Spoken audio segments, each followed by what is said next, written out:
عدالت میں ہر ہفتے کسی نہ کسی کیس میں آنا پڑتا ہے. اصل سیاست کیا ہے؟ اصل سیاست اہل کو نااہل کرنا اور نااہل کو اہل کرنا مطلوب ہے. میں نے پہلے کہا تھا پی ڈی ایم الیکشن سے بھاگ گئی ہے.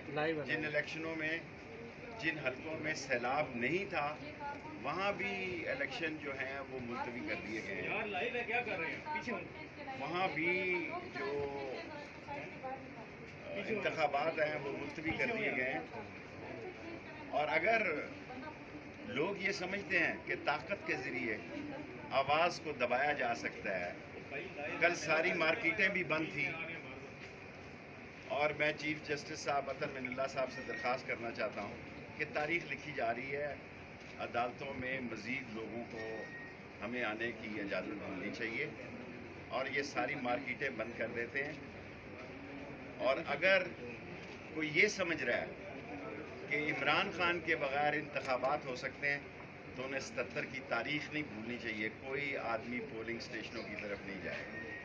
اور بڑے اہم مہینے، میں دہراتا نہیں ہوں اپنے الفاظ کو، میں پہلے کہہ چکا ہوں کہ یہ 45 دن نومبر تک بہت اہم ہے، بلکہ اکتوبر تک بھی بہت اہم ہے. ستمبر بھی ستمگر ہو سکتا ہے.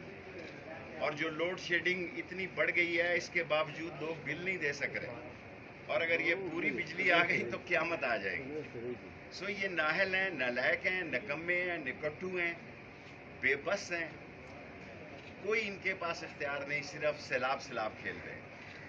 صرف وزیر اعظم شہباز شریف صاحب جو ہے وہ ہر روز کسی بچے کے منہ پہ تھپکی دے کے کبھی دائیں ہاتھ کی تھپکی دیتا ہے، کبھی بائیں ہاتھ کی تھپکی دیتا ہے.